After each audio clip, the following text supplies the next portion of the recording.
हमजा ने हाशिम के जाती नंबर पर राब्ता किया तो कोई जवाब न मिला। वो अपनी बाजी आमना की हिफाजत की खातिर लंदन गया हुआ था। उसने हाशिम के दस्ते रास्त अमानत शेख से राब्ता किया। उसने कहा, बॉस लंदन गए हैं, उनकी अदम मौजूदगी में आपकी तमाम जरूरियात मैं पूरी करूंगा, हुक्म करें। हमजा ने कहा, मैं और राजा अभी कोठी से निकल रहे हैं, पता नहीं वापसी कब तक होगी। हमारी सिक्योरिटी के लिए आपके जितने मुसल्ला अफराद हैं उन्हें इत्तला दें कि मैं और राजा अलग अलग समत जा रहे हैं। दूसरी बात यह कि हम डॉक्टर आमना और फरमान के बारे में मालूम करना चाहते हैं। अमानत शेख बताने लगा कि कालिया का ऑपरेशन लंदन में किया जाएगा, इसलिए रॉ वाले मजबूर होकर डॉक्टर आमना खातून को भी वहाँ ले गए हैं। हमजा ने लंदन के कोड नंबर्स डायल करके हाशिम के जाती फोन नंबर डायल किए। हाशिम ने उसे बताया कि ताबानी पहले दुश्मन बनकर डॉक्टर आमना को भारत ले गया था, मगर उसे गलती का एहसास हो गया है। उसने डॉक्टर आमना की सलामती के लिए कालिया को अगवा किया था और रॉ के डीजी को मजबूर किया कि डॉक्टर आमना की सलामती की जमानत देने के लिए कालिया का ऑपरेशन लंदन में किया जाए। अब हाशिम अपने खास आदमियों के साथ अपनी बाजी आमना की हिफाजत के लिए गया है। हमजा ने पूछा, भारत में फरमान से कैसे राब्ता होगा? अमानत ने कहा, फरमान, ताबानी और पूजा भारत में इलाके तब्दील करते जा रहे हैं। इस तरह वहाँ की पुलिस और जासूस उन्हें तलाश नहीं कर सकेंगे। वो तीनों हमसे बाद में राब्ता करेंगे। हमजा फोन पर गुफ्तगू कर रहा था। राजा लिबास तब्दील करके कोठी के बाहर अहाते में आया। वहाँ हमजा और राजा के लिए अलग अलग कारें थीं। उनके ड्राइवर भी हाशिम की तरफ से भेजे हुए मुसल्ला गार्ड्स थे। राजा ने ड्राइवर से कहा, तुम मेरी जगह पिछली सीट पर एक मालिक की हैसियत से बावकार अंदाज में बैठो, मैं कार ड्राइव करूंगा। ड्राइवर ने कहा, सर अभी कायम मकाम गॉडफादर अमानत शेख ने इत्तला दी है कि दूसरा ड्राइवर आपको लेकर जाएगा और मैं अपने एक साथी के साथ मोटरसाइकिल पर दूर ही दूर से आपकी निगरानी करूंगा। आप ड्राइविंग सीट पर तशरीफ रखें, मैं दूसरे गार्ड को भेज रहा हूँ। वो कोठी के अहाते के बाहर गया। राजा नवाज स्टीयरिंग सीट पर आ गया। 3 या 4 मिनट के बाद दूसरे गार्ड ने आकर उसे सलाम किया, फिर पूछा, क्या वाकई आप कार ड्राइव करेंगे? अभी मोहम्मद हुसैन ने मुझसे कहा तो यकीन नहीं आया। ये कुछ अजीब सा लगेगा, मैं अपने बॉस का एक मामूली कारकुन हूँ और आप? राजा ने बात काट कर कहा, ज्यादा न बोलो, पीछे बैठ जाओ। उसने हुक्म की तामील की, पिछली सीट पर बैठ गया। राजा ने कार स्टार्ट की, फिर उसे ड्राइव करता हुआ बाहर मेन रोड पर आया। उसने आईने का रुख बदल कर देखा। उस कोठी से दूर निकल आने के बाद बहुत पीछे सिक्योरिटी गार्ड मोहम्मद हुसैन एक मोटरसाइकिल पर आ रहा था। उसने कहा था कि उसकी निगरानी के लिए 2 गार्ड्स मोटरसाइकिल पर होंगे, लेकिन वो तन्हा था और दूसरी कोई मोटरसाइकिल नजर नहीं आ रही थी। राजा ने पीछे बैठे हुए गार्ड से पूछा, तुम्हारा नाम क्या है? वो बोला, सर मेरा नाम जान मोहम्मद है, मैं 8 बरस से अपने बॉस का खिदमतगार हूँ। राजा ने कहा, और वो गार्ड मोहम्मद हुसैन भी पुराना खिदमतगार है? गार्ड बोला, नहीं जनाब, यही कोई 5 या 6 माह से आजमाइशी ड्यूटी पर रहता है। बॉस ने मेरे जैसे दूसरे पुराने गार्ड्स को ताकीद की है कि हम मुख्तलिफ आजमाइशी मरहलों में उसकी वफादारी को आजमाते रहें। राजा ने कहा, तो फिर इस वक्त भी आजमाना चाहिए। जान मोहम्मद बोला, आप जरूर आजमाएं, वैसे अब तक हम इससे मुतमईन हैं। राजा ने रास्ता बदल दिया, लाहौर के पुराने इलाके की तरफ जाने लगा। भाटी गेट और दाता दरबार की तरफ बहुत ज्यादा ट्रैफिक रहता है। कारें, बसें, वैन, ट्रक और तांगों का इतना हुजूम रहता है कि सब एक दूसरे को ओवरटेक करके आगे जाने की कोशिशें करते रहते हैं। ट्रैफिक पुलिस वाले कभी तरतीबवार उनके गुजरने का रास्ता बनाते हैं और कभी होटलों में बैठकर चाय या लस्सी पीते रहते हैं। राजा ऐसी जगह पीछे आने वाले मोहम्मद हुसैन को डॉज देकर उसकी नजरों से ओझल हो गया। वापस घूमकर लक्ष्मी चौक की एक गली से गुजरता हुआ माल रोड पर आया। उसने गुलबर्ग पहुंचकर कार रोक दी, फिर स्टीयरिंग सीट से बाहर आकर जान मोहम्मद से बोला, अब तुम ड्राइव करो और मॉडल टाउन चलो। जान मोहम्मद स्टीयरिंग सीट पर आया। राजा ने पिछली सीट पर आकर दरवाजे को बंद किया। जान मोहम्मद ड्राइव करता हुआ जाने लगा। राजा जगह बदलते वक्त अकब नुमा आईने में दूर तक ये देखकर मुतमईन हो गया था कि उसके ताक़ुब में कोई मोटरसाइकिल नहीं है और न ही उसकी कार रुकने और जगह बदलने के दौरान में कोई दूसरी गाड़ी उनके आगे बढ़ने के इंतजार में कहीं रुकी थी। आगे बढ़ते रहने के दौरान में राजा बार बार घूमकर पीछे देखता रहा। ये बात समझ में आ गई कि मोहम्मद हुसैन अगर वफादार नहीं है तो उसने दुश्मनों को कार का रंग, प्लेट नंबर और मॉडल बता दिया होगा। राजा ये नहीं जान सकता था कि दुश्मन कितने हैं और कितनी गाड़ियों में उसके आगे पीछे रहकर उसका ताक़ुब कर सकते हैं। उसने मोबाइल के जरिए हमजा से पूछा, तुम कहाँ हो? उसने कहा, अभी शादमान टाउन में हूँ, यहाँ से गुजरकर माल रोड जाऊंगा। राजा ने कहा, मैं मॉडल टाउन जा रहा हूँ, हमारे खिलाफ कोई साजिश हो रही है, मैं अभी दुश्मनों को सामने आने पर मजबूर कर दूंगा। मेरी और तुम्हारी कारों के नंबर प्लेट, कलर और मॉडल वगैरह बता दिए गए होंगे। अपनी कार फौरन कहीं छोड़ो और किसी टैक्सी में मॉडल टाउन के शॉपिंग प्लाजा की तरफ आओ। उसने फोन बंद करके ड्राइवर जान मोहम्मद से कहा, अपना रिवॉल्वर मुझे पीछे दो। उसने एक हाथ से स्टीयरिंग को संभालते हुए दूसरे हाथ से रिवॉल्वर निकाल कर दिया। राजा ने पूछा, क्या तुम्हारे पास फाजिल बुलेट्स हैं? वो बोला, नहीं जनाब, सिर्फ रिवॉल्वर पूरी तरह लोडेड है। राजा ने रिवॉल्वर के चैम्बर से 5 गोलियां निकालकर उसे वापस देते हुए कहा, इसमें सिर्फ एक गोली है। मॉडल टाउन जहां असलहा फरोख्त करने की दुकान है, उसके करीब कार रोककर अपने रिवॉल्वर के लिए बुलेट्स खरीदने के लिए जाओ। वहां शॉपिंग प्लाजा में खरीदारों का हुजूम होता है। कोई भी दुश्मन वहां तुम पर गोली नहीं चलाएगा। इस हुजूम में कातिल को फरार होने का मौका नहीं मिलेगा। तुम कार से उतरकर ऐसे अंदाज में जाओगे कि तुम पर राजा नवाज होने का यकीन हो जाए। जान मोहम्मद ने कहा, समझ गया जनाब। अगर वो मुझे गन पॉइंट पर कहीं ले जाएंगे तब भी राजा नवाज होने से इस तरह इनकार करूंगा कि उन्हें मेरे इनकार से यकीन हो जाए कि मैं ही राजा नवाज हूँ। राजा ने कहा, शाबाश, बेबाकी से हालात का सामना करते रहोगे। मैं तुम्हें बेयारो मददगार नहीं छोड़ूंगा। ये यकीन रखो कि वो तुम्हें गोली नहीं मारेंगे। तुम्हें राजा नवाज समझकर बहुत से अहम राज हासिल करने के लिए कहीं ले जाएंगे। जान मोहम्मद ने शॉपिंग प्लाजा की पार्किंग की जगह पर गाड़ी रोक दी। राजा ने कहा, यहाँ से सीधे असलहे की दुकान पर न जाओ, पहले किसी जनरल स्टोर में जाकर शेविंग के लिए ब्लेड खरीदो। इस तरह मुझे जरा ठहर कर तुम्हारे पीछे आने का मौका मिलेगा और मैं दुश्मनों को ताड़ता रहूंगा। वो दरवाजा खोलकर बाहर निकला, फिर एक स्मार्ट जवान की तरह सीना तान कर चलता हुआ शॉपिंग प्लाजा की सीढ़ियां चढ़ता हुआ जाने लगा। राजा पिछली सीट पर बैठा आगे पीछे और दाएं बाएं देखता रहा। उसे शुबा हुआ कि 2 आदमी उसके पीछे दानिस्ता सीढ़ियों पर चढ़ते आ रहे हैं। वो पिछली सीट का दरवाजा खोलकर बाहर आया, फिर उसे बंद करके तेजी से उधर जाने लगा जिधर शॉपिंग प्लाजा में जाने के लिए दूसरी सीढ़ियां और खुली जगह थी। वहां एक टैक्सी के साथ ड्राइवर खड़ा हुआ था। राजा ने उससे कहा, मुझे 2-4 घंटे के लिए टैक्सी चाहिए, चलोगे? वो बोला, हाजिर जनाब, चलिए। राजा ने 500 का नोट निकाल कर उसे देते हुए कहा, इंतजार करो, मैं अभी आता हूँ। उसने खुश होकर वो नोट लिया।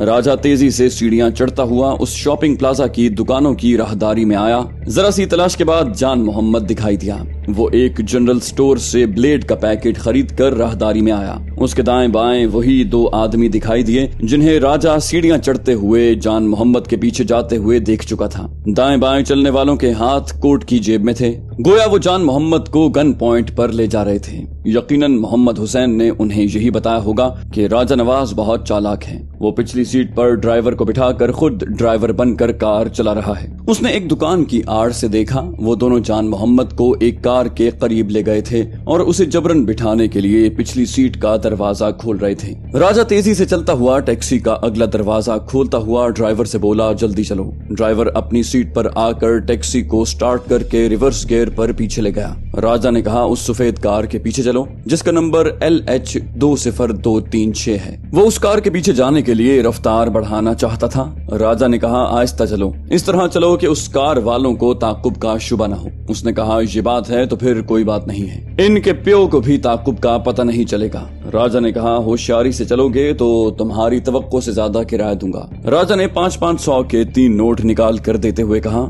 तुम्हारे इत्मीनान के लिए 2000 एडवांस दे चुका हूँ। वो खुश होकर बोला, बाबूजी, आप दिल खोल कर दे रहे हैं, मैं आपके लिए जान लड़ा दूंगा। इन लोगों से कोई फड्डा होने वाला हो तो बता दें, मैं अभी से तैयार रहूं।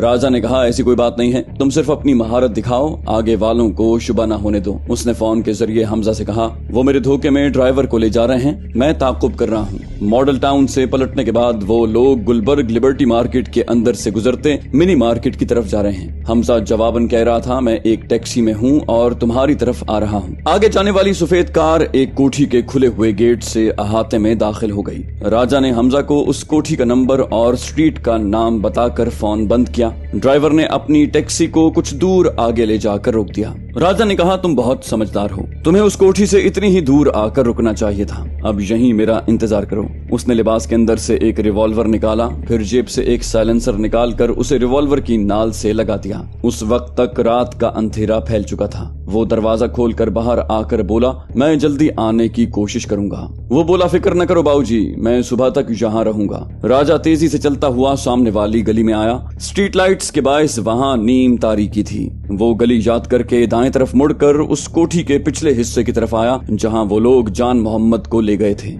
उसने पिछले हिस्से की बाउंड्री वॉल से सर उठाकर देखा। एक गनमैन माचिस की तीली जलाने के बाद सिगरेट सुलगा रहा था। इतनी देर में तीली की रोशनी में उसके आसपास कोई दूसरा गनमैन नजर नहीं आया। राजा ने उसका निशाना लिया। साइलेंसर के बायस पचाक की हल्की सी आवाज आई। उसके साथ ही वो गनमैन औंधे मुंह गिर पड़ा, फिर वहीं पड़ा रह गया। राजा दीवार फांद कर अहाते में आया, फिर बागीचे की घास पर दौड़ता हुआ कोठी की दीवार से लगकर खड़ा हो गया। जेब से मोबाइल निकालकर हमजा से बोला, मैं कोठी के पिछले हिस्से से अंदर जा रहा हूँ, मुझे फोन पर कॉल न करना वरना दुश्मन बजर की आवाज सुन लेंगे। तुम किसी वक्त भी पिछले रास्ते से आ सकते हो। उसने फोन को बंद किया, फिर उस लाश को खींचकर दीवार से लगा दिया। उसकी क्लैशनकोफ उठा ली, दीवार से लगकर चलता हुआ एक तरफ आया। वहां से कोठी के अगले हिस्से का आहनी गेट दिखाई दे रहा था। गेट के दोनों तरफ फैंसी लाइट्स लगी हुई थी, अगले हिस्से में रोशनी की गई थी। उनके ख्याल में राजा हाथ आने वाला था। उसकी मदद के लिए हमजा भी आ सकता था, इसलिए कोठी के चारों तरफ दूसरी कोठियों की तरह तारीकी नहीं थी।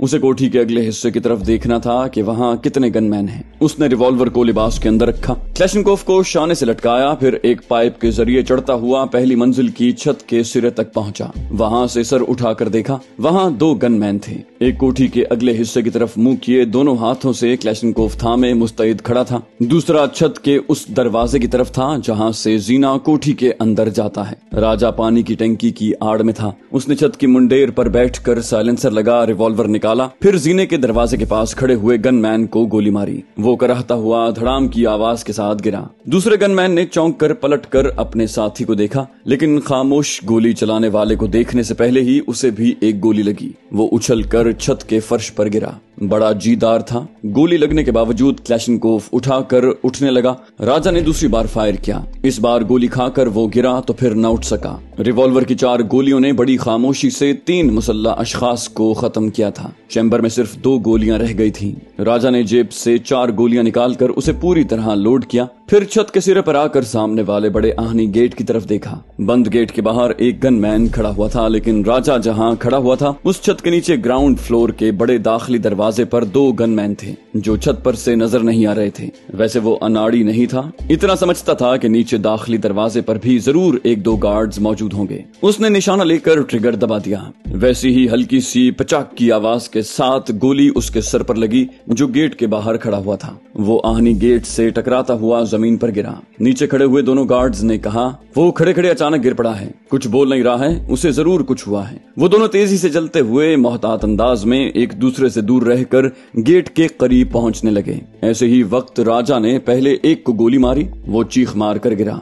दूसरा गार्ड उछलकर अहाते की दीवार से जाकर लग गया। इधर उधर आंखें फाड़ कर देखते हुए समझने की कोशिश करने लगा कि गोली गेट के बाहर से चलाई गई है या अंदर से। इस सवाल का जवाब राजा के खामोश रिवॉल्वर से मिला। एक गोली उसके शाने पर लगी, उसके हाथ से क्लैशनकोफ गिरी। उसने तकलीफ से कराहते हुए गिरी हुई गन को उठाकर छत की तरफ देखा। वहां राजा खड़ा हुआ एक साए की तरह दिखाई दिया। उस गार्ड पर मौत साया कर चुकी थी। दूसरी गोली लगते ही वो उछलकर दीवार से जरा दूर जाकर हमेशा के लिए जमीन बोस हो गया। चैम्बर से फिर 3 गोलियों की जगह खाली हो गई थी। उसने जेब से गोलियां निकालकर कमी पूरी की। उसके शाने से लटकी हुई क्लैशनकोफ अभी काम नहीं आ रही थी। खामोशी से काम करते रहने से कामयाबी हासिल हो रही थी। वो कोठी के बाहर और छत पर पहरा देने वालों से निजात पा चुका था। वो तेजी से चलता हुआ उस दरवाजे के पास आया जहां से एक जीना कोठी के अंदरूनी हिस्से की तरफ गया था। वो एक गार्ड की लाश को फलांग कर जीने पर आया, फिर दबे कदमों जीने से उतरते हुए नीचे और आसपास देखता गया। वो जीना निस्फ दायरे की सूरत में घूमता हुआ नीचे फर्स्ट फ्लोर की तरफ गया। पहली मंजिल के फर्श पर पहुंचकर बातें करने की आवाजें सुनाई दी। वो फिर दबे कदमों दूसरे जीने से उतरने लगा। उसे एक औरत और 2 मर्दों की आवाज सुनाई दी। जरा और नीचे उतरने से उनकी गुफ्तगू साफ सुनाई देने लगी। एक मर्द कह रहा था, मैडम आप खुद मास्क मेकअप की माहिर हैं, ये देख चुकी हैं कि उसने चेहरे पर मास्क नहीं लगाया है। मैं प्लास्टिक सर्जरी का माहिर हूँ, इतनी देर से चेहरे और गर्दन का मुआयना कर रहा हूँ, लेकिन चेहरे पर प्लास्टिक सर्जरी के हल्के से आसार भी नहीं है। फिर एक औरत की आवाज सुनाई दी। वो कह रही थी, ये खुद को जान मोहम्मद कह रहा है और तुम कह रहे हो कि इसने चेहरे पर प्लास्टिक सर्जरी नहीं करवाई है, लेकिन मैं कैसे मान लूं कि ये इसका पैदाइशी चेहरा है। मुझे इत्तला दी गई है कि जान मोहम्मद नामी सिक्योरिटी गार्ड और ड्राइवर पिछली सीट पर बैठा है और राजा नवाज हमें धोखा देने के लिए खुद ड्राइवर बनकर कार चला रहा है। वो जीने से उतरकर टीवी लाउंज में पहुंच गया था और एक कमरे की तरफ जा रहा था। उस कमरे के खुले दरवाजे से बातें करने की आवाजें आ रही थी। राजा को ऐसा लग रहा था जैसे उस औरत की आवाज पहले कहीं सुनी है। उसे ऐसे वक्त टीना याद आई। उसकी आवाज भी कुछ ऐसी ही थी, लेकिन लहजा बदला हुआ था। वो खुले हुए दरवाजे के करीब जाकर देखना चाहता था कि कमरे में कितने अफराद हैं। उसी वक्त एक गार्ड हाथ में क्लैशनकोफ लेकर कमरे से बाहर आ रहा था। राजा को देखते ही ठिठक गया। उसने फौरन ही क्लैशनकोफ को दोनों हाथों से संभाल लिया। मैदान जंग में संभलने का मौका नहीं मिलता। ऐसे वक्त हर लम्हे हथियार के साथ मुस्तैद रहना पड़ता है। एक सेकंड की देर भी मौत की नींद सुला देती है। उसकी पेशानी पर खामोश गोली आकर पैवस्त हो गई। वो लड़खड़ाकर पीछे जाकर फर्श पर गिर पड़ा। उस कमरे के अंदर एक गोरी चमड़ी वाली हसीना एक आरामदेह सोफे पर बैठी हुई थी। एक प्लास्टिक सर्जरी का माहिर दूसरे सोफे पर बैठा हुआ था। जान मोहम्मद एक गनमैन के निशाने पर खड़ा था। दूसरा गनमैन राजा का निशाना बन चुका था। वो कमरे के अंदर जैसे ही गिरा, वो सब एकदम उछल कर खड़े हो गए। दूसरे गनमैन ने भी अपने साथी के गिरने की आवाज सुनते ही पलट कर देखा, जबकि उसे दरवाजे की तरफ देखना चाहिए था। राजा ने कहा, उधर नहीं, इधर। इतना कहते उसने यक के बाद दीगरे 2 फायर किए। वो दूसरा गनमैन भी चीखता हुआ फर्श पर अपने साथी के पास गिर कर तड़पते हुए ठंडा पड़ गया। उस हसीना के गोरे चेहरे का रंग खौफ से जर्द पड़ गया। जान मोहम्मद ने राजा से कहा, आपने दुरुस्त कहा था, ये लोग मुझे गोली नहीं मारेंगे, बल्कि कई अहम राज मुझसे हासिल करना चाहेंगे। ये प्लास्टिक सर्जरी का माहिर है। इन्हें शुबा है कि मैं राजा नवाज हूँ और ये मैडम पता नहीं कौन है। सब इसके महकूम हैं। ऐसा लगता है जैसे इसने अपनी हिफाजत के लिए मुसल्ला बदमाशों की फौज बना रखी है। फिर उसने रिवॉल्वर का रुख प्लास्टिक सर्जरी के माहिर की तरफ करते हुए कहा, एक तुम बच गए हो। अपनी खैरियत चाहते हो तो इस औरत की असलियत बताओ। ये कौन है और किसके लिए काम कर रही है? नेक बख्त के लिए या बराह रास्त खुफिया हाथ के लिए? उसने सहम कर हसीना को देखा। वो उसे घूर कर देखने लगी। वो आंखें दिखाकर उसे सच कहने से मना कर रही थी। वो सहम कर बोला, मैं तो एक सर्जन हूँ। मैडम ने किसी की प्लास्टिक सर्जरी के लिए यहाँ बुलाया था। यहाँ आया तो इन्होंने कहा, ये खुद को जान मोहम्मद कहता है और प्लास्टिक सर्जरी के जरिए अपना असल चेहरा छुपाए फिरता है। इसके चेहरे का मुआयना करने के लिए मुझे कहा गया। राजा ने कहा, इस मैडम ने तुम्हें जबरदस्ती इसका मुआयना करने को कहा और तुम यहाँ कई मुसल्ला बदमाशों को देख चुके हो। यहाँ से जाकर पुलिस स्टेशन में रिपोर्ट दोगे और पुलिस वालों को यहाँ लाओगे तो मैं इस बात को हाई लेवल तक ले जाऊंगा और तुम भी यहाँ से जिंदा सलामत जा सकोगे। मैं तुम्हें अपने साथ एक बहुत बड़े फर्ज शनास पुलिस अफसर के पास ले चलूंगा। वो परेशान होकर उस हसीना को देखने लगा। फिर बोला, मैं आपसे इल्तिजा करता हूँ, मुझे पुलिस और अदालत के चक्कर में न फंसाएं। प्लीज मुझे जाने दें। राजा ने कहा, मैं तुम्हें जाने दूंगा, लेकिन वहाँ जहाँ ये तमाम मुसल्ला बदमाश जा चुके हैं। उस हसीना के मोबाइल फोन का बजर बोलने लगा। वो मेज पर रखे हुए फोन को उठाने के लिए जाने लगी। राजा ने तेजी से उसकी तरफ बढ़ते हुए कहा, खबरदार, फोन को हाथ न लगाना। उसने मेज के पास आकर कहा, तुम फोन पर बात करोगी लेकिन अपनी इस नाकामी का कोई इशारा नहीं दोगी। जिंदा दिली से बात नहीं करोगी तो मैं फौरन तुम्हें गोली मार दूंगा। राजा ने एक हाथ से उसकी गर्दन के गिर्द हिसार बनाकर जकड़ लिया। दूसरे हाथ से रिवॉल्वर की नाल उसकी कनपटी से लगाकर कहा, कम ऑन, फोन अटेंड करो। उसने हिचकिचाते हुए फोन उठाया। राजा ने कहा, इसे ऑन करने से पहले सुन लो कि तुम परेशान हो। फोन पर जिंदा दिली न दिखाई तो तुम देख चुकी हो मैं कितनी बेरहमी से कत्ल करता हूँ। वो मोबाइल फोन को ऑन करके बोली, हेलो, मैं शबीना बोल रही हूँ, आप फरमाएं। वो जिस कान से फोन लगाए हुए थी, राजा ने उस कान से अपना कान लगाया। दूसरी तरफ से खुफिया हाथ के सेक्रेटरी ने कहा, टीना, मैं बोल रहा हूँ, तुमने अब तक अपने बॉस को रिपोर्ट नहीं दी। वो जल्दी से बोली, कौन टीना? मैं अपना नाम बता चुकी हूँ, मेरा नाम शबीना है। आपने गलत नंबर डायल किया है। ये कहते ही वो फोन बंद करना चाहती थी कि राजा ने उससे फोन छीनकर अपने कान से लगाया। सेक्रेटरी ने कहा, ओह समझा, वहाँ तुम गार्ड्स और सर्जरी वाले के सामने अपने असल नाम से इनकार कर रही हो। ठीक है, वहाँ राजा नवाज आए तो उससे निमट कर फौरन हमें फोन करो। दूसरी तरफ से फोन बंद कर दिया गया। राजा ने भी फोन बंद करके मेज पर फेंकते हुए उसकी गर्दन छोड़ दी। फिर सर्जरी के माहिर से कहा, बॉस ने कहा है कि तुम राजा नवाज को पहचानने में नाकाम रहे हो, इसलिए तुम्हें गोली मार दी जाए। उसने रिवॉल्वर का रुख उसकी तरफ किया। वो थर थर कांपते हुए बोला, मैंने गलती नहीं की, जान मोहम्मद ने सर्जरी नहीं करवाई है। राजा ने कहा, तो फिर शबीना के चेहरे का मुआयना करो। इस बार गलती नहीं करोगे तो यहाँ से जिंदा वापस जाओगे।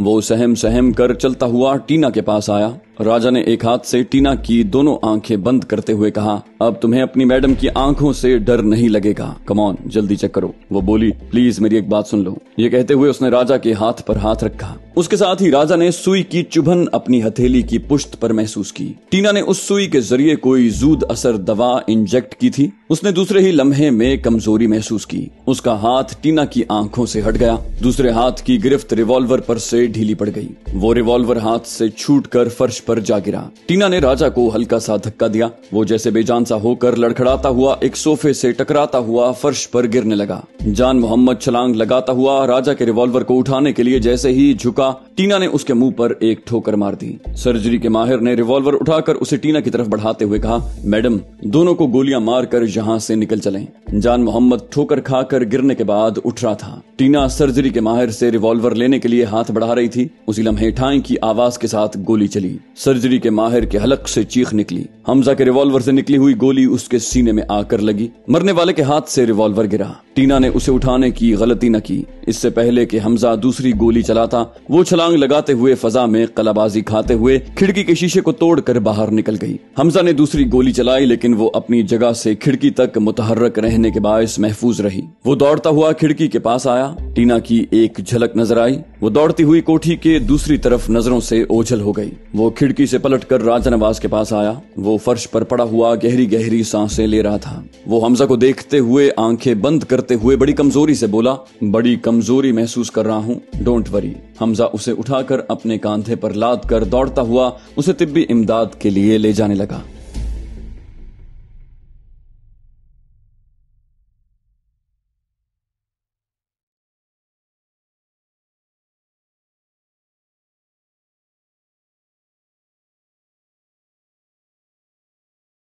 तो दोस्तों, ये थी हमारी आज की एपिसोड। उम्मीद करते हैं आपको हमारी कहानी पसंद आई होगी। जाने से पहले इस वीडियो को लाइक कीजिए और शेयर करना मत भूलिए।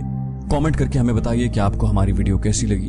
और अगर अभी तक आपने इस चैनल को सब्सक्राइब नहीं किया तो इसे सब्सक्राइब कीजिए और बेल आइकन दबाकर ऑल नोटिफिकेशंस ऑन कर लीजिए।